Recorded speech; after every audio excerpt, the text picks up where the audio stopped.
Thank you for coming. नमस्कार. हे बाजूला घ्या ना.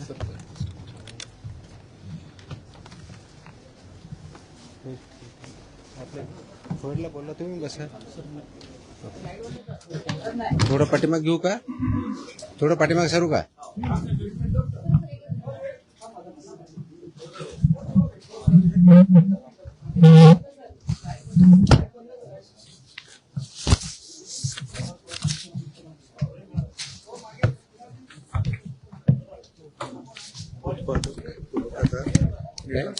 उत्पादक मॅन्युफॅक्चरर हे 260 सापडले पूर्ण.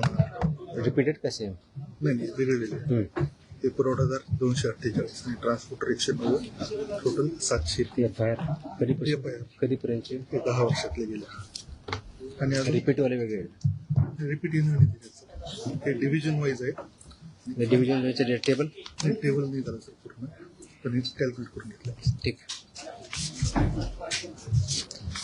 करूया चालू.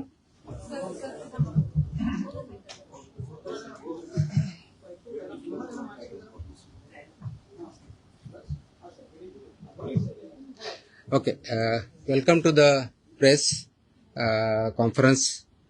आज मुद्दामून एक महत्त्वाच्या विषयासाठी आपल्याला इथं बोलवलं आहे. गेल्या अनेक वर्षापासून आपल्याला माहिती आहे की महाराष्ट्रामध्ये गुटखाबंदी केलेली आहे. आपल्या FSSAI ॲक्टच्या सेक्शन 30 अंतर्गत प्रतिबंधित जे फूड आयटम्स आहेत त्याच्यामध्ये गुटखा आणि तत्सम आयटम जे आपले आहेत त्याच्यावरती गुटखाबंदी केलेली आहे. त्याच्यावरती आपण अनेक वेळा कारवाई करतो, रेड्स करतो, फाईन करतो, FIR करतो. त्याच्यामधल्या प्रोव्हिजननुसार जेल पण होते, प्रॉसिक्युशन पण चालू आहेत. परंतु प्रोहिबिटेड आयटम असतानाही, फूड आयटम असतानाही महाराष्ट्रातल्या ऑलमोस्ट सगळ्या ठिकाणी हा गुटखा विकला जातो आणि कंझ्युम केला जातो. ही रियालिटी आपण बघतोय. मग याच्यावरती पर्याय काय? एन्फोर्समेंट तर चालू आहे, ते आपण आता जास्त स्ट्रिक्ट करत आहोत, तर ते चालूच राहील. परंतु याच्यावरती काही डेटरन्स असा क्रिएट करता येईल का की ज्याच्या माध्यमातून, कारण प्रोड्युसर तर इथं नाही आहेत प्रोहिबिटेड असल्यामुळं, ते बाहेरून आपण जे याच्यामध्ये इन्व्हॉल्व असणारे बिझनेसेस आहेत, बिझनेस पर्सन्स आहेत, ट्रान्सपोर्टर्स आहेत, रिटेलर्स, होलसेलर्स, सेलर्स, हे त्याच्यामध्ये इन्व्हॉल्व आहेत. त्या प्रकारचं रॅकेट आहे आणि ते जर उद्ध्वस्त करायचे तर आपल्याला खूप मोठ्या प्रमाणात स्ट्रॉंग स्टँड घेणं हे गरजेचं आहे. ह्या निष्कर्षापर्यंत शासन पोहोचलेलं आहे आणि म्हणून मध्ये बऱ्याच वेळेस याच्यावरती डिस्कशन पण झालं की काय केलं पाहिजे. आणि मी इथं जॉईन झाल्यानंतरही याच्यावरती आम्ही विचार केला काय करता येईल, कारण याच्यामध्ये this is a danger to public health आणि म्हणूनच तो आयटम प्रोहिबिट केलेला आहे. जर पब्लिक हेल्थला जर डेंजर असेल आणि तो आयटम प्रोहिबिट केलेला असेल तरीही त्याचा व्यापार होत असेल, तिथं ट्रान्सपोर्ट होत असेल, होलसेलर विकत असतील, सेलर विकत असतील आणि तो अवेलेबल होत असेल, तर त्याच्यावरती स्ट्रिंजेस्ट पॉसिबल ॲक्शन घेणं गरजेचं आहे. ह्या निष्कर्षापर्यंत पोहोचल्यामुळं आज दिनांक 12 जून रोजी मी मोका लावण्याचे आदेश पारित केलेले आहेत. So we have issued the order saying that MCOCA provisions will be, MCOCA कायदा, मकोका ज्याला आपण म्हणतो, Maharashtra control of organised crimes act 1999 हा आम्ही इन्व्होक केलेला आहे. ही माझी त्याची ऑर्डर आहे इश्यू केलेली. आणि ह्या ऑर्डरच्या अनुषंगाने हा फक्त फूड सेफ्टी ॲक्ट 2006 कलम 3, 26, 27, 30, 38, 41, 42, 59, 63, 64 आणि 89 बरोबरच Maharashtra control of organised crimes act 99चा sections 21D, 21E, 21F, 3, 4, 18, 21 and 23 read with code of criminal procedure 1973 किंवा भारतीय नागरिक संहिता सुरक्षा संहिता 2023 याच्या अनुषंगाने ही ऑर्डर मी आज पास केलेली आहे. एक मिनिट मला बोलू तर द्या, माझं पूर्ण होऊ दे. पूर्ण झाल्यानंतर विचारा ना प्रश्न. सो ही कारवाई करताना हे प्रोव्हिजन्स आहेत. त्याच्यामध्ये ऑथॉरिटी कोणती आहे, त्याचं रॅशनेल काय आहे, कोणत्या क्राईम्सला, कोणत्या ऑर्गनाइज क्राईममधल्या जी 2(1)D ची डेफिनेशन सांगितलं त्याच्या क्राईममध्ये हा क्राईम कसा बसतो, याच्या ऑथॉरिटी कोण कोण आहेत, ह्या सर्व आपण डिफाईन केलेल्या आहेत. आणि याच्या अनुषंगाने अल्टिमेटली आपण काही ऑर्डर्स, डिरेक्शन्स या माध्यमातून दिलेल्या आहेत. त्याच्यामध्ये ज्या ज्या ठिकाणी हे मोर दॅन वन्स एखाद्या ह्याच्यामध्ये ट्रेड करणारा व्यक्ती, संस्था, आस्थापना असेल त्यांच्याविरुद्ध कंपल्सरी मोका इन्व्होक करायचे ही ऑर्डर आहे. त्याचबरोबर सेक्शन 23 ऑफ मकोका ची जी प्रोसेस दिलेली आहे ती प्रोसिजर कंपल्सरी पाळायची हे पण आपण याच्यामध्ये आदेश दिलेले आहेत. त्यानंतर persons and entities against whom MCOCA shall be invoked are manufacturers and producers of prohibited food products, number 1. Number 2, financiers funding their manufacture, procurement or distribution. Number 3, interstate and intrastate suppliers and commission agents. Number 4, transporters and vehicle operators, including agents who book or arrange transport. Number 5, godown operators, warehouse owners and store managers who knowingly store such products. 6th, wholesale dealers and distributors. 7th, sub-dealers and semi-wholesaler agents.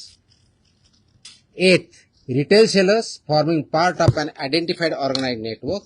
And 9th, any other person who knowingly facilitates, abets, conceals or assists any of the above. त्या इतक्या जणांविरुद्ध मोकोका वापरायचे ह्याच्यामध्ये आदेश आपण केलेले आहेत.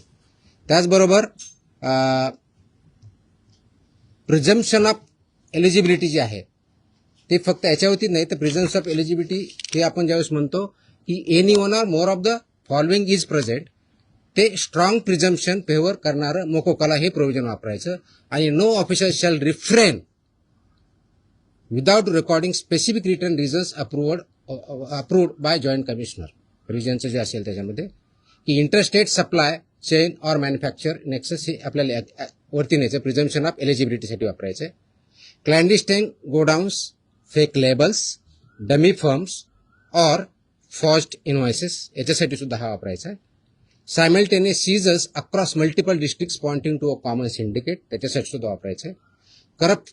Corruption of enforcement officials और intimidation of informants of witnesses यासाठी आपण वापरणार आहोत.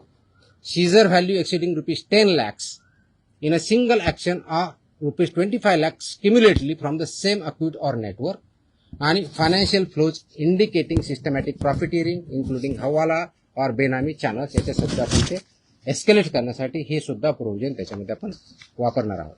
याची ओरिजिनल ड्युटी आहे ते आपण फूड सेफ्टी ऑफिसरवरती देणार आहोत. डेजिग्नेटेड ऑफिसरच्या ड्युटी आपण याच्यात ज्याला असिस्टंट म्हणून त्यांना डिफाईन केलेल्या आहेत, जॉईंट कमिशनरच्यात केलेल्या आहेत. नेटवर्क वाईड प्रॉसिक्युशन करायचं हे आपण सांगितलं आहे, पार्शियल ॲक्शन घ्यायची नाही, कंप्लीट घ्यायची. आणि कॉन्फिस्केशन, अटॅचमेंट अँड फोरफिचरचं कसं करायचं ट्विन ट्रॅक स्ट्रॅटेजी ही पण त्याच्यामध्ये सांगितलेली आहे. त्याचं प्रॉसिक्युशन रजिस्टर मेंटेन करायचं सांगितलेलं आहे, बेलला अपोजिशन करायचं सांगितलेलं आहे, आणि procedure compliance with the criminal procedure code हे सुद्धा आपण मॅन्डेटरी केलेलं आहे. याचा सर्वांचा ऑब्जेक्टिव्ह जो आहे बेसिकली आपण मोका का वापरतोय, कारण हा स्ट्रिंजंट लॉ आहे, आय अंडरस्टँड, आणि त्याचं म्हणूनच खूप थॉट करून, विचार करून याच्यावरती कायद्याचे जे कलम आहेत, सेक्शन्स आहेत त्याचा अभ्यास करून this order is basically done to prosecute in the interest of food safety in violation but as an organized crime against public health. हा क्राईम पब्लिक हेल्थच्या अगेन्स्ट आहे. आणि आर्टिकल 47 ऑफ द कॉन्स्टिट्यूशन जे आहे ते स्टेटला मॅन्डेट करतं. That is where my order begins with, आणि तुम्हाला copy me देईलच, press note बरोबर ही कॉपी पण असेल, so that you can go through that order. It says Article 47 of the Constitution of India cast upon a state primary duty to improve public health and in particular to bring about prohibition of consumption of substances injurious to health. हे already आपण prohibit केलेलं आहे, त्याचं implementation व्हावं, public health improve व्हावं आणि public health जी endanger होते ते कंट्रोल करता यावं या दृष्टिकोनातून मकोका कायद्याचे प्रोव्हिजन हे प्रोहिबिटेड आयटम जे 32 म्हणजे फसाई ऍक्टचा सेक्शन 32 अंतर्गत जे आपण प्रोहिबिट केलेले आयटम आहेत त्यांच्यावरती आजपासून म्हणजे अगोदरच लागू करू शकलो असतं, पण आज आपण ती ऑर्डर काढलेली आहे and it will B implemented completely across the state of Maharashtra. Sir, जो कायदा केंद्राचा पळवाट शोधली जाते दुकानामध्ये पान मसाल्याच्या पुड्या आणि सुती पुडी जे ते मिक्स केल्यानंतर गुटख्यासारखा पदार्थ तयार होतो. अशा पद्धतीने चालकीला कसं रोखलं जाणार, कारण तो स्पेसिफिकली गुटखा या टायटल खाली विकला जातो. त्याच्यामध्ये मिसलिडिंग ॲडव्हर्टाइजमेंट ऍक्ट आहे. तुम्हाला काही दिवसापूर्वी कारवाई केलेली बघितली. फसाईमध्ये सुद्धा मिसलीड करणं, लेबलमध्ये चुकीची माहिती देणं, इन्ग्रेडियंट चुकीचे असताना वेगळा क्लेम करणं हा सुद्धा गुन्हा आहे. त्यानुसार आपण कारवाई करतो त्याच्यावरती. पण सर, ही जी चालाकी केली जाते, दिस इज मिसलिडिंग. तर मिसलिडिंगला कायदा दुसरं मिश्रण जे असतं ते पान मसाला त्याला सुद्धा याच्या अंडर घेतलं जातं ते तंबाखू मिश्रण. मी तेच सांगतोय की आपल्याला कोणताही एखादी ज्यावेळेस प्रॉडक्ट असतो त्याच्यावरती लेबल कोणतं असावं, ते कोणत्या स्टँडर्डचं असावं, त्याच्यामध्ये कोणते कोणते इन्ग्रेडियंट असावे, त्याची काय व्हॅल्यू आहेत वेगवेगळ्या, त्या दिले, त्याचे रेग्युलेशन्स आहेत. फसाईमध्ये रेग्युलेशन्स दिलेले आहेत, व्हेरी क्लिअरली दिलेले आहेत. त्याचबरोबर ॲडव्हर्टायझिंग आणि मार्केटिंगचे सुद्धा रेग्युलेशन्स क्लिअरली आहेत. त्याचं व्हायोलेशन जिथं जिथं होतं त्या प्रोव्हिजनचा वापर आम्ही तिथं करणार आहोत. सर, याची जेव्हा कारवाई केली जाते तेव्हा लोकल पोलिसांची भूमिका खूप महत्वाची असते. स्पेशली बीट मार्शल आणि यांचा जो व्हिजिलन्स असतो तो अनेक वेळा नेक्सस तिकडे दिसून येतो अनेक पानटपऱ्यांवरती. ते कसं ब्रेक केलं जाणार, का आपल्याकडनं कडक कारवाईची तरतूद सगळ्यांकडून. त्याच्यामुळे तुम्ही जर आता मी वाचलं व्यवस्थित ऐकलं असतं तर त्याच्यामुळे तुमच्याकडनं प्रतिक्रिया त्याच्यावरती अपेक्षित. पोलीस आणि नेक्सस जे अनेक ठिकाणी it's not about police or FDA किंवा food safety officers. It is the holistic. याच्यामध्ये कंझ्युम करणारा आहे तेवढा जबाबदार आहे, विकणारा आहे तेवढा जबाबदार आहे, इन्फोर्स न करणारा आहे तेवढा जबाबदार आहे. जो कोणी जबाबदार असेल आपण त्याच्यावरती कारवाई करणार आहोत आणि स्ट्रिक्ट करतोय. तुम्ही गेल्या काही दिवसामध्ये बघितलं असेल, हा ज्यावेळेस प्रोहिबिट केला त्यावेळेसचा उद्देश हाच होता की it's a danger to public health. आणि ते जर टाळायचं असेल, कारण याच्यामधून काय काय आजार होतात हे मी वेगळं सांगण्याची गरज नाही. It's documented, it's in the public domain.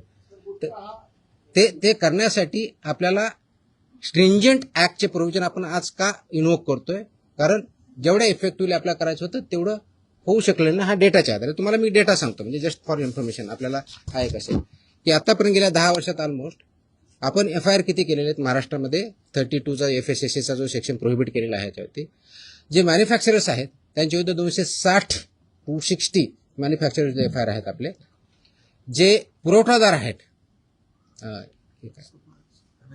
हां सप्लायर्स ते 248 आहेत आणि पर्सन्स जे आहेत ते असे 190, असे 703 ट्रान्सपोर्ट कोणते हे ट्रान्सपोर्ट सॉरी ट्रान्सपोर्टर म्हणजे उत्पादक 260, सप्लायर्स 248 आणि ट्रान्सपोर्टर्स 190 असे 703 FIR आहेत. सो FIR काय कमी केलेत अशातला भाग नाही. त्यांचं प्रॉसिक्युशन त्यांची पुढची प्रोसेस आपण करतोय, पण आपल्याला अजूनही त्याच्यामध्ये कम्प्लीट याच्यामधून खरोखरच हद्दपात करण्याच्या दृष्टीने याच्यातून झाला नाही, तर पुढची स्टेप आपण घेतोय आणि ती आज आपण घेतलेली आहे. Yes please. पदभार स्वीकारला एक मिनिट. गुटखा हा 2 नंबर धंदा आहे आणि याच्यामध्ये खूप मोठं अर्थकारण आहे, ज्याच्यामध्ये पोलीस प्रशासन सुद्धा मोठ्या प्रमाणात, खास करून बॉर्डरवरचे जे जिल्हे आहेत किंवा बॉर्डरवरचे जे पोलीस स्टेशन आहेत तर तिथून मोठ्या प्रमाणात गुटखा सप्लाय होतो. आता मी ज्या भागात धाराशिव जिल्ह्यामध्ये पोलीस स्टेशनच्या आहे मोठ्या प्रमाणात पोलीस प्रशासन काही गाड्या पकडतं, काही गाड्या सोडतं, असे पण आपण मी जे सांगितलंय की दोज हु आर रिस्पॉन्सिबल त्यांच्यावरती आपण कारवाई करणार. कुणी असू द्या, म्हणजे माझे अधिकारी होऊ शकतात, इन्व्हॉल्व जर असतील तर दुसरे कुणी असू शकतात. त्याच्यामध्ये एड्स अबेट हे शब्दप्रयोग आपण जे केलेले आहेत त्याच्यामध्ये त्यांचं इन्व्हॉल्वमेंट जर सिद्ध झालं तर आपण त्यांच्यावरती कारवाई फक्त पुरवठादार नाही FIR आतापर्यंत झालेले आहे, पण ते प्रूव्ह करण्यासाठी you are not getting my point. ते प्रूव्ह करण्यासाठी लेट मी आन्सर दॅट. ते प्रूव्ह करण्यासाठी आपल्याला ते डॉक्युमेंटरी एव्हिडन्स लागतील, आपल्याला एव्हिडन्सेस लागतील. असे आपल्याकडे सापडले तर डेफिनेटली आपण कारवाई करू. Let me complete.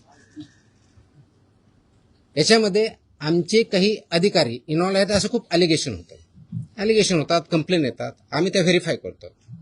पुढच्या काही दिवसामध्ये असे काही अधिकाऱ्यांचं इन्व्हॉल्वमेंट आहे किंवा नाही याच्याबद्दलचे इन्व्हेस्टिगेशन आमच्याकडे सध्या चालू आहेत. त्याच्यातून जे रिझल्ट येतील ते आपल्यापर्यंत येतीलच. सर, आपण पदभार स्वीकारल्यापासून अनेक कारवाया केलेल्या आहेत. आतापर्यंत जेवढ्या कारवाया झाल्या साधारणपणे किती कारवाया झाल्या, किती तो डेटा मी प्रेसमध्ये दिलेला आहे ना. नाही मी डेटा मी प्रेसमध्ये दिलेला आहे. टीव्हीला त्या बाईट स्वरूपातला नाही माझ्या टोटल आता काही कारवाया केल्या खूप केल्यात. दररोज मी प्रेस देतोय. झालेली अटक आणि ते किती आहे किती गुन्हे दाखल झाले? मी देतो बघ. Yes please. प्रोहिबिटेडची घ्या.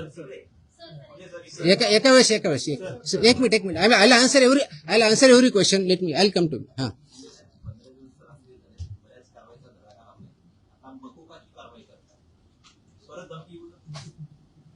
मला धमकी आलेलं कुणी सांगितलं तुम्हाला? नाही, sorry, no sorry, please look at ती जुनी क्लिप आहे, कमीत कमी 10 वर्षापूर्वीची आहे. Look at the clip. आताची क्लिप नाही याची ती. दॅट वॉज नाही मला नाही आलेलं. That clip if I remember correctly, मला आठवत नाहीये, इफ आय रिमेंबर करेक्टली बहुतेक ती पुण्यातली क्लिप आहे, फेनावाजीन पीएमपीएम आहे. चेकआउट तुम्ही बघा, ते क्लिप आताची नाही, मला कोणतरी पाठवली, मला कोणतरी विचारलं, मला अशी धमकी नाही आलेली. येतो मी त्यांना येतो. Let us focus on this. There are so many issues. Let us focus on this. Please. थोडं I'll answer on this only. 2 दिवसापूर्वी संभाजीनगरमध्ये एफडीएच्या पथकावर दगड फेकला आणि अधिकाऱ्यांना स्कॉर्पिओ गाडी त्यांच्या अंगावर घालण्याचा प्रयत्न केला. त्यांच्यावर पण मोकोका अंतर्गत कारवाई होती. आता हे जे मी exactly that's what I am saying. कारण मोकोका क्लॉज वापरण्यासाठी ज्या काही प्री कंडिशन्स आहेत त्या फुलफिल झाल्या, डेफिनेटली करणार आम्ही. कारण त्याला एका गुन्ह्यासाठी होत नाही, it has to be more than 1 offence in last 10 years. त्यांच्यावर जर झालेला असेल तर डेफिनेटली आम्ही करू, कारण त्याचं कंडिशन फुलफिल करायला पाहिजे. अदरवाईज आमचे FSSAचे ऍक्ट, BNS ऍक्ट आम्ही ते वापरतोच आहोत. आज ती जे हल्ला झाला त्याच्यावरती इमिजिएटली शिफ्ट कारवाई पण झाली. 7 का 8 लोक त्याच्यामध्ये अरेस्ट पण झाले immediately. I spoke on with DGP also. DGPने सुद्धा इमिजिएटली त्याच्यावरती रजिस्ट्रेशन म्हणून कारवाई केली. अँड अशा प्रकारचे हल्ले आम्ही भिणार नाही. Very clearly will protect our officers आणि those who take law into their hands will show force of the law. एक मिनिट. येस नाही, बाजूला तुमच्या. बताऊंगा. मेरी हिंदी इतनी अच्छी है ही नहीं, जितनी भी टूटी फूटी है उसमें बात करूंगा. बोलूंगा. एक मिनिट तुम्हाला उत्तर दिलं ना मी. आपण एकदा मराठी पूर्ण करून घेऊया, मग आपण अरे थांबा ना तुम्ही, मी इथंच आहे, मी कुठे पळून नाही चाललोय. सिस्टमॅटिक होईल. निवडणुकीमध्ये जे आहे ते नकली व्यक्ती अधिकाऱ्यांना अटक करण्यात आलेली आहे. त्यामुळे कशा पद्धतीने जर एखाद्या वेळेस आपण ज्यावेळी थाळी टाकतो, आय कार्ड असतं ऑफिसरकडे. Simple. My officers wear I card. Very clearly they show the I card.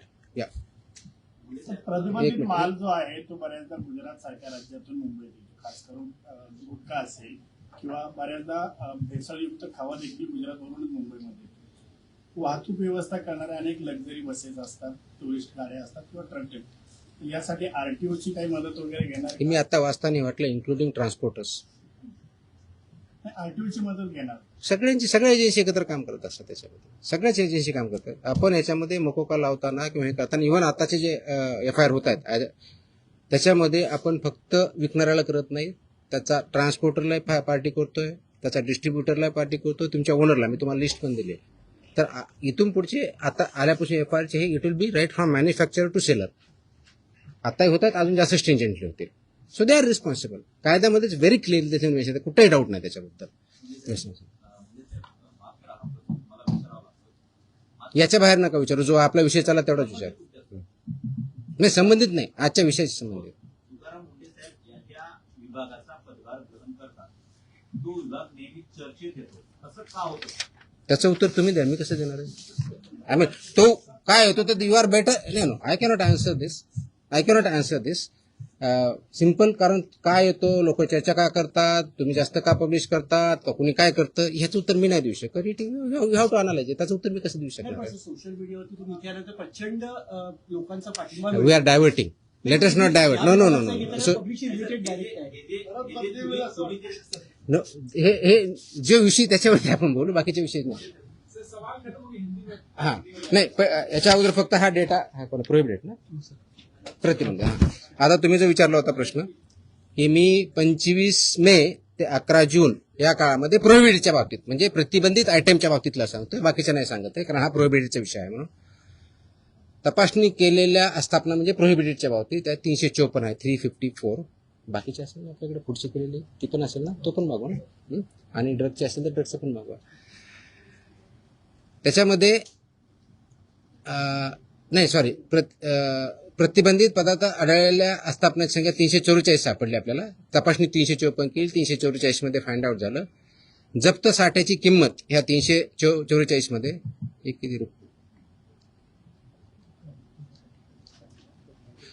3,27,24,629 rupees.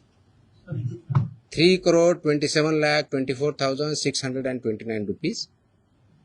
FIRs 235. Arrested people 350. Seal establishment of this 344 are 274. Seized vehicles are 26, and the price of that vehicle is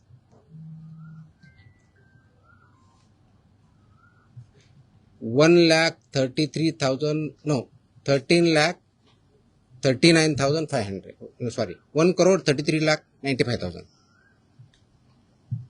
So this is about 25 मे ते 11 जून prohibited आयटमच्या बाबतीत जी मोकोका आपण लावला त्याच्या बाबतीतची माहिती आहे. आणि किती जप्त? 26. त्याची कॉपी पाहिजे कॉपी द्या सर्वांना. Okay okay. So I am giving you the press note detail in Marathi and I am attaching the order also. So you are aware of this order is in English. ते आम्ही मराठीमध्ये आम्ही पाठवतो आमच्या ऑफिसला. It's a big exhaustive order आहे. जवळजवळ किती पानाची 8 पानाची ऑर्डर आहे. कारण याच्यामध्ये रॅशन डिस्ट्रीब्यूट सगळं आहे. So will get this one press note plus this one. हिंदीमध्ये माझी हिंदी चांगली नाही होत एवढी यार. मैं इतना बुरा लगूंगा उसमें. मैं इंग्लिश में बोल सकता हूँ. हाँ हाँ हाँ.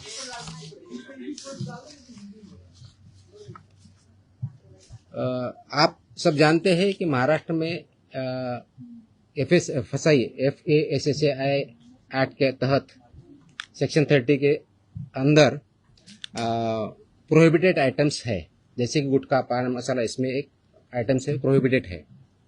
इसका मतलब ये होता है कि ये प्रोडक्ट फूड प्रोडक्ट जो है प्रोहिबिटेड वो महाराष्ट्र में मैन्युफैक्चर नहीं हो सकता है, ट्रांसपोर्ट नहीं हो सकता है, स्टोर नहीं हो सकता है, सेल नहीं हो सकता है. फिर भी बहुत कार्रवाई करने के बावजूद इसका सेलिंग और अवेलेबिलिटी महाराष्ट्र में कई जगहों पे पाया जाता है. इसीलिए गवर्नमेंट शासन ने ये डिस्कशन कर रही थी इस पर क्या किया जाए, कौन सा स्ट्रिंजेंट एक्ट या क्लॉज या कार्रवाई की जाए जिसकी वजह से ये एक्चुअली प्रोहिबिट होगा. क्योंकि ये दिस इज ए इंडेंजर तो पब्लिक हेल्थ के लिए हानिकारक है. इससे पब्लिक हेल्थ इंडेंजर होती है. ये नॉलेज पब्लिक डोमेन में है.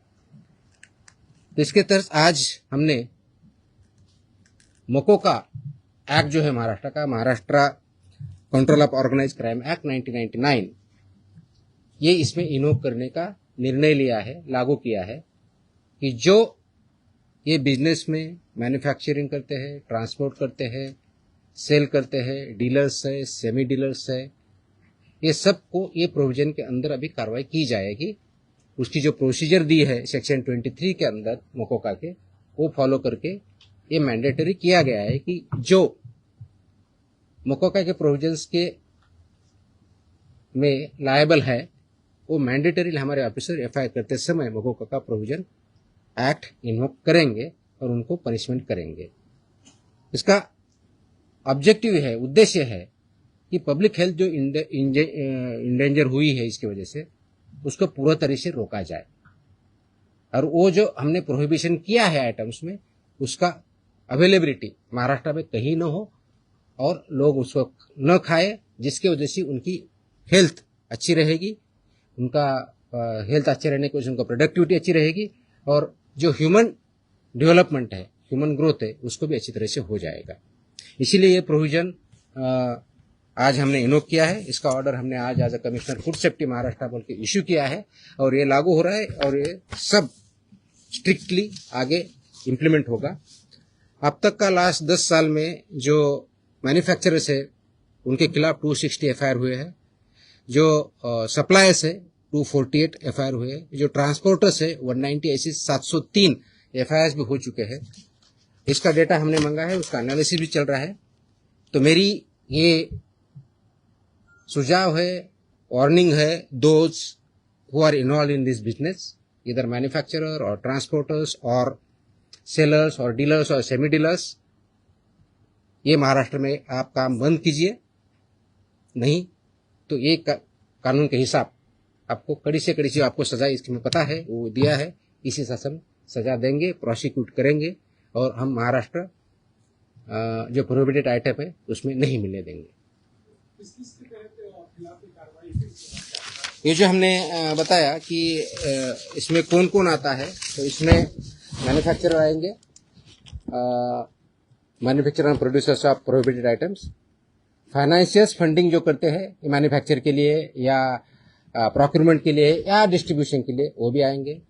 इंटरस्टेट और इंट्रास्टेट सप्लाईज जो है वो भी इसमें आएंगे, कमीशन एजेंट्स भी इसमें आएंगे, ट्रांसपोर्टर्स आएंगे, व्हीकल ऑपरेटर्स आएंगे, इंक्लूडिंग एजेंट्स हु बुक और अरेंज फॉर ट्रांसपोर्ट, वो भी आएंगे। गोडाउन ऑपरेटर्स आएंगे, वेयरहाउस ओनर्स आएंगे and store managers who knowingly store such products, वो भी आएंगे।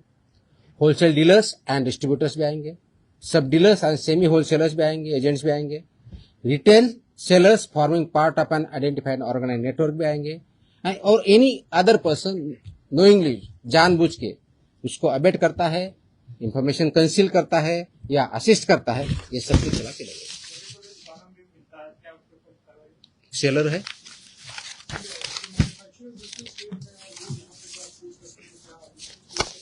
so it's a part of syndicate. Syndicate K definition में सब कुछ आया है. Organized crime. That's why it is an act. That's why this is become an organized crime, and they are working as a syndicate. That's why we are invoking these provisions. They are supporting. They are supporting.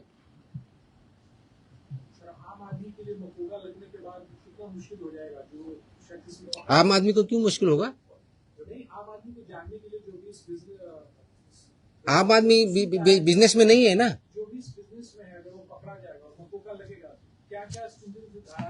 ये तो आप मोकाके में clearly है ना, life imprisonment provision आहे ना। किती सजा आहे त्याची? किती वर्ष ते काढा जरा प्रोविजन। ऑफकोर्स दे प्रोसिक्यूट होंगे, कोर्ट में केस चलेगा। हाँ ऑफकोर्स सबको बेल अपोज कर हमने बता ही दिया ना कितना है।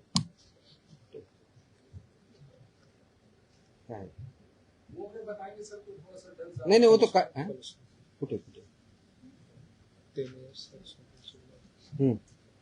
which may extend up to 10 years imprisonment, shall also be liable to fine, such property shall also be liable to be attached and forfeiture।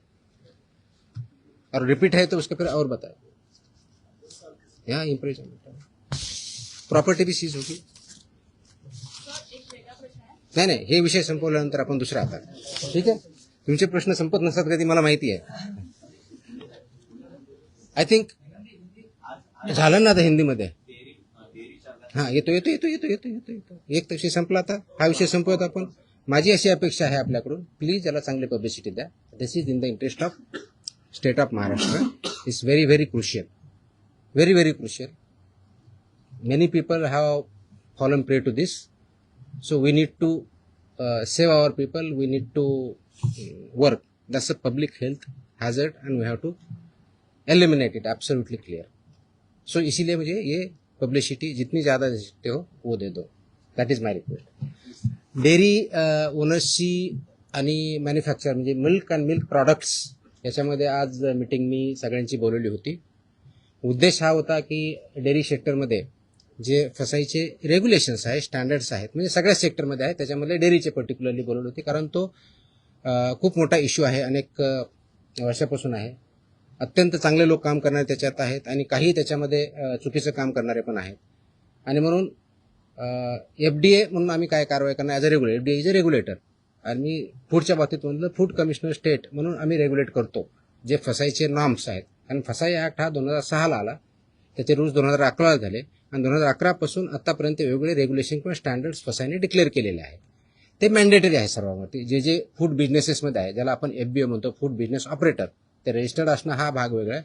पण त्यांनी कोणत्या कोणत्या प्रकारचे स्टँडर्ड्स जे जे प्रॉडक्ट आहेत त्याला वापरायचे, त्याप्रमाणे प्रॉडक्ट तयार करायचे किंवा सेल करायचे, हे त्याच्यामध्ये स्टँडर्ड्स दिलेले आहेत. त्याच्यामधला एक भाग म्हणून जे मिल्क अँड मिल्क प्रॉडक्ट्स आहेत याच्यासाठी जे स्टँडर्ड्स लागतात ते त्यांनी पाळावेत, ते त्यांनी इम्प्लिमेंट करावेत. या दृष्टिकोनातून एक इंटरॅक्शन सेशन, कायद्याचे प्रोव्हिजन, रेग्युलेशन्स कोणते आहेत ते त्यांना आम्ही सांगितले. त्यांचे जे काही इश्यू होते ते आम्ही समजून घेतले आणि यातून पुढे खूप स्ट्रिक्टली याच्यावरती इन्फोर्समेंट होईल. राईट फ्रॉम कलेक्शन सेंटर गावातलं जे असेल तिथपासून ते म्हणजे तुमचा MBO असेल, म्हणजे तुमचं चिलिंग सेंटर असेल, कलेक्शन सेंटर्स असेल, चिलिंग सेंटरपासून तुमच्या डेअरीपर्यंत जात असेल, मग तुमचा दूध प्रॉडक्ट बनवणारा किंवा पनीर बनवणारा तिथपर्यंत जात असेल, ते प्रॉडक्ट बनवून ते कंझ्युमरपर्यंत जात असतील, ही सगळी चेनमध्ये जे त्याच्यामध्ये इन्व्हॉल्व आहेत त्यांनी हे सगळे स्टँडर्ड्स पाळले पाहिजेत, इम्प्लिमेंट केले पाहिजेत आणि त्याच्यामुळे चुकीचं काही होणार नाही हे त्यांना समजून सांगण्यासाठी, कायद्याचे प्रोव्हिजन समजून सांगण्यासाठी आम्ही मीटिंग बोलवली होती, इंटरॅक्शन केली. मी एक प्रेझेंटेशन पण केलं की कायदा काय सांगतो, नाही केलं तर त्याचे काय प्रोव्हिजन होतात. तर 2-3 ठळक ज्या गोष्टी आहेत त्याच्यामधल्या, तर एक पहिलं की अनसेफ फूड हे कशाही परिस्थितीत टॉलरेट केलं जाणार नाही, इन्क्लुडिंग मिल्क प्रॉडक्ट्स. अनसेफ फूडची डेफिनेशन कायद्यात दिलेली आहे, त्याच्यामुळे मी इथं बोलत नाही, ते तुम्ही वाचू शकता, त्याच्यात क्लिअरली आहे. दुसरं अडल्चरेटेड फूड, तिसरं मिसब्रँडेड, चौथं सबस्टँडर्ड आणि अजून काय एवढंच नाही. सो अशा प्रकारच्या कॅटेगरी आहेत आणि या प्रत्येक कॅटेगरीला काय पनिशमेंट आहे हे कायद्यामध्ये दिलेलं आहे. तर ते व्हायलेट तुम्ही करू नये. त्याचे जे वेगवेगळे रेग्युलेशन, पहिला रेग्युलेशन फॉर रजिस्ट्रेशन कंपल्सरी आहे, ते बऱ्यापैकी इम्प्लिमेंट आहे आजच्या डेटला, रजिस्ट्रेशन आणि लायसन्सिंग, पण ते तेवढ्यापर्यंत चालत नाही. फूड प्रॉडक्ट्सचे जे 2011चे स्टँडर्ड्स आहेत ते बऱ्याच वेळेस कॉम्प्रोमाइज केले जातात, ते करता येणार नाही. मार्केटिंगच्या किंवा ॲडव्हर्टायझिंगच्या बाबतीत चुकीचं लिहिलं जातं, ते करता चालणार नाही. त्याचबरोबर काय म्हणतो त्याला, प्रिंटिंग काय म्हणतो त्याला, प्रिंट करतो ते लेबलिंग जे आहे ते व्यवस्थित होत नाही किंवा चुकीच्या पद्धतीने होतं का मिसलिडिंग होतं, ते चालणार नाही. पॅकेजिंग त्याचे स्टँडर्ड्स ठरवले आहेत, ते पॅकेजिंग त्याच पद्धतीनं पाहिजे, ते चालणार नाही. हे त्यांना आम्ही चांगल्या पद्धतीनं समजून सांगितलं आहे आणि बाय अँड लार्ज त्यांची कन्व्हिन्स झालेली आहेत की येस आमच्याकडे काही ज्या त्रुटी असतील तर आम्ही त्याच्यामध्ये कारवाई करू, जेणेकरून हे जे दूध आहे किंवा प्रॉडक्ट आहे, फूड अँड फूड प्रॉडक्ट जे आहेत ते कंझ्युमरला जे स्टँडर्ड फसाईने घालून दिलेले आहेत ते त्याप्रमाणे करतील. जे करणार नाही त्याच्यामध्ये फसाई ॲक्टनुसार आपण त्याच्यावरती कारवाई करणार आहोत. आता हे standard over a period of time आले, 2011 पासून आतापर्यंत जवळजवळ टोटल 28 प्रकारचे रेग्युलेशन किंवा स्टँडर्ड आहेत, त्याच्यातले 6 हे ऑथॉरिटीचे आहेत, मग 22 आहेत वेगळ्या प्रॉडक्टच्या बाबतीतल्या आहेत सगळे. त्याच्यातले बऱ्याचशा अंशी 6 ते 10च्या दरम्यान हे फूड अँड फूड प्रॉडक्ट्स लागतात. प्रत्येकाला मोर दॅन 1 लागतात, रजिस्ट्रेशन कंपल्सरी आहे, पण ते फूड कॅटेगरी जी असेल त्यांना ते लागतात. ते स्टँडर्ड्स आम्ही जास्त इम्प्लिमेंट करू, सॅम्पलही आम्ही वाढवू आणि त्याचबरोबर आम्ही हे सांगितलं की कंप्लायन्स करणं ही तुमची जबाबदारी आहे आणि इन्फोर्स करणं ही आमची जबाबदारी ॲज अ रेग्युलेटर म्हणून. ती इन्फोर्समेंट आमचं स्ट्रिंजंट होईल. त्याच्यामुळं आपण स्वतः आपल्या आधीनिसं ज्यांच्याकडून तुम्ही दूध घेता, जे चिलिंग सेंटर्स आहेत, जे तुमचे प्रॉडक्ट्स आहेत, तुमचे प्लांट्स आहेत, त्या ठिकाणी याचं कोणतंही व्हायोलेशन होणार नाही याची काळजी तुम्ही घ्या. आणि सबस्टँडर्ड असेल, अनसेफ असेल, तो माल रिजेक्ट करा, तो तुम्ही वापरू नका, दुसऱ्याकडे वापरू देऊ नका, so that this unsafe, substandard, adulterated, misbranded असं कोणताही प्रॉडक्ट मार्केटमध्ये येणार नाही. त्यासाठी तुम्ही कार्यरत राहा आणि ते कंप्लायन्स करता की नाही त्याचं एन्फोर्समेंट आम्ही बघू आणि जिथं कंप्लायन्स होत नाही त्यांच्यावरती आम्ही स्ट्रिक्ट कारवाई करू. दिस वॉज द मीटिंग. तुमच्या कारवाईचं शेतकरी फार खुश आहेत. तुमच्या कारवाईनंतर आठवडी तालुक्यामध्ये तुमचा दुधाभिषेक करण्यात आला. दुधाचे रेट वाढतील असं वाटतं तुम्हाला? रेट माझ्या हातात नाही आहेत. वाढवणं हा इज अ फ्री मार्केट, त्याच्यामुळे दुधाचा किती रेट असावं ते डिमांड सप्लायवरती ठरलं जाईल. पण आपण अडल्चरेशन बंद करू शकलो, आपण सबस्टँडर्ड दूध बंद करू शकलो, प्रॉडक्ट्स बंद करू शकलो, तर ऑफकोर्स प्युअर दुधाला डिमांड वाढेल. ऑफकोर्स मार्केट फोर्सेसनुसार त्याचे जे काही परिणाम होते ते होते.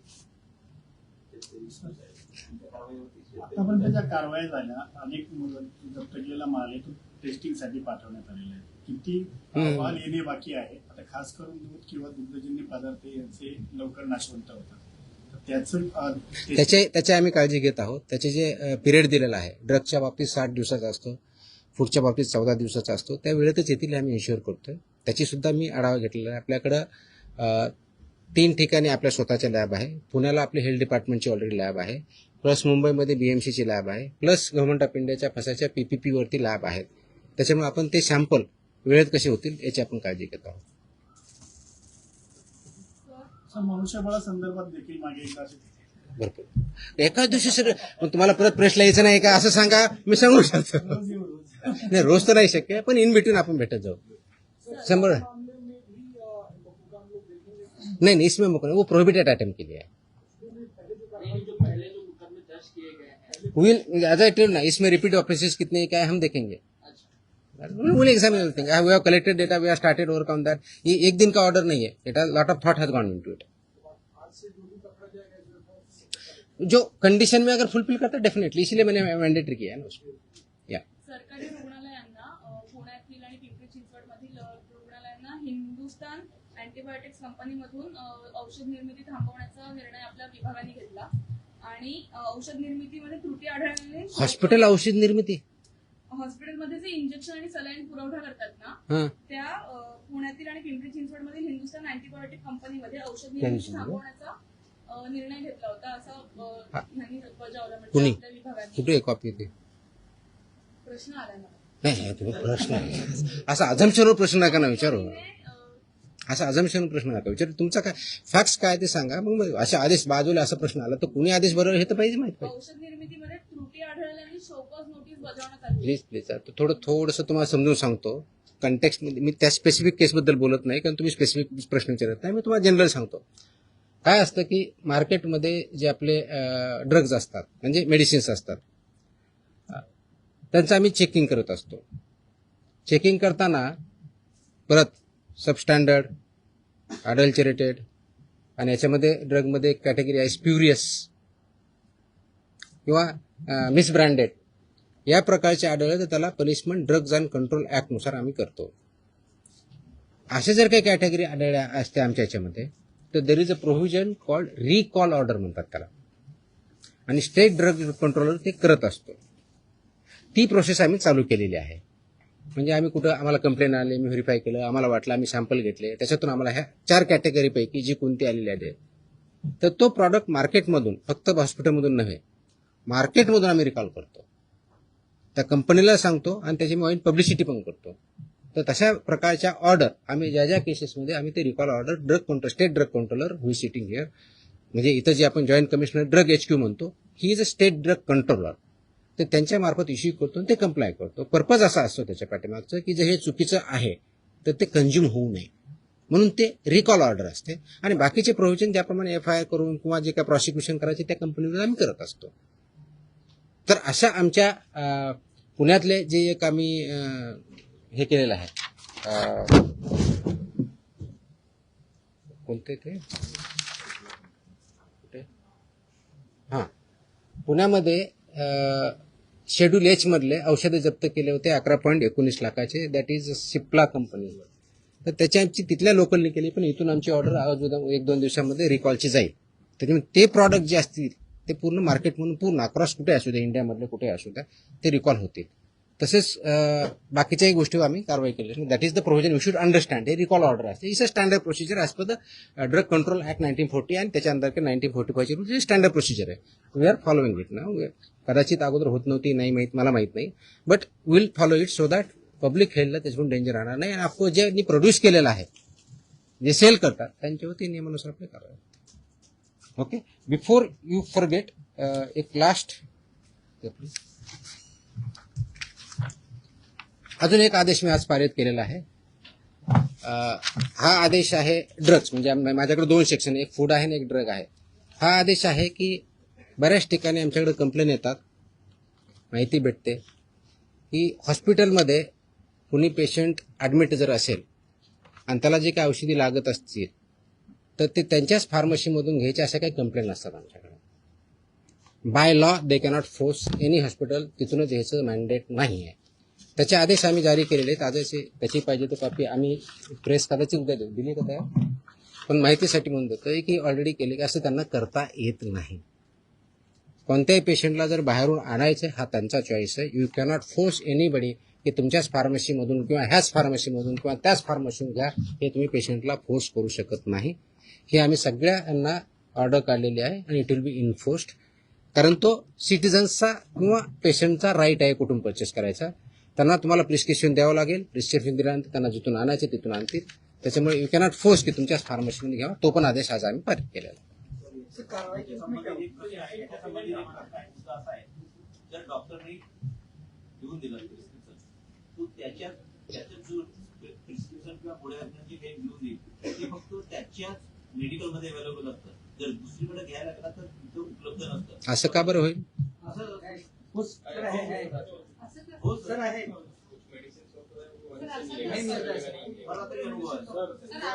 बँड्रामधले डॉक्टर म्हणजे मेडिसिन फक्त त्याच्या हॉस्पिटलसाठी. Hold on. ऐकून घ्या. ते मेडिसिन फक्त त्याच्या हॉस्पिटलसाठी बनवलं आहे का? त्याच्यात मेडिकल सांग. त्याच्यामध्ये स्टँडर्ड ज्या ऍडवायझरीज आहेत त्या ऍडवायझरी अशा आहेत की त्यासाठी जेनरिक ऑप्शन काय हे पण देऊ शकतात, ते मागू शकता पेशंट. अशा स्पेसिफिक आले तर आम्ही कारवाई करू. मला स्पेसिफिक लागले, जनरल नको, आम्ही कारवाई करो. There is a law. मैं है या नहीं बोल रहा, मैं क्वेश्चन नहीं कर रहा हूँ. अगर ऐसे हमारे पास स्पेसिफिक कंप्लेन आते हैं हम कार्रवाई करेंगे ना. तर कसं ते कंटेंट पेक्षा ते ब्रँड नेम देतात, त्यामुळे लोक ब्रँड नेम वरती जातात आणि कंटेंट हा खूप मोठा विषय आहे. प्रिस्क्रिप्शन कसं लिहावं, कुठं लिहावं, कोणतं द्यावं, आता त्याच्यात मी जाणार नाही की तो माझा डोमेन नाही आहे. माझा ड्रगच्या बाबतीतला जो इश्यू आहे, अशा प्रकारच्या कंप्लेंट जर आमच्याकडे आल्या तर will definitely investigation look into it. Okay, I think I have satisfied everybody. आणि मोकोकाला जरा वाईट पब्लिसिटी आहे. येस, हे अगोदर नाही सांगायचं का? अरे नाही, आता नाही, बाकीचे सगळ्यांना प्रिंटमध्ये द्या. It is required and it is essential also. Okay, चलो, थँक्यू. सर पीएम म्हणजे ट्रेडमार्क तुकाराम म्हणजे गप्पा नको मारा.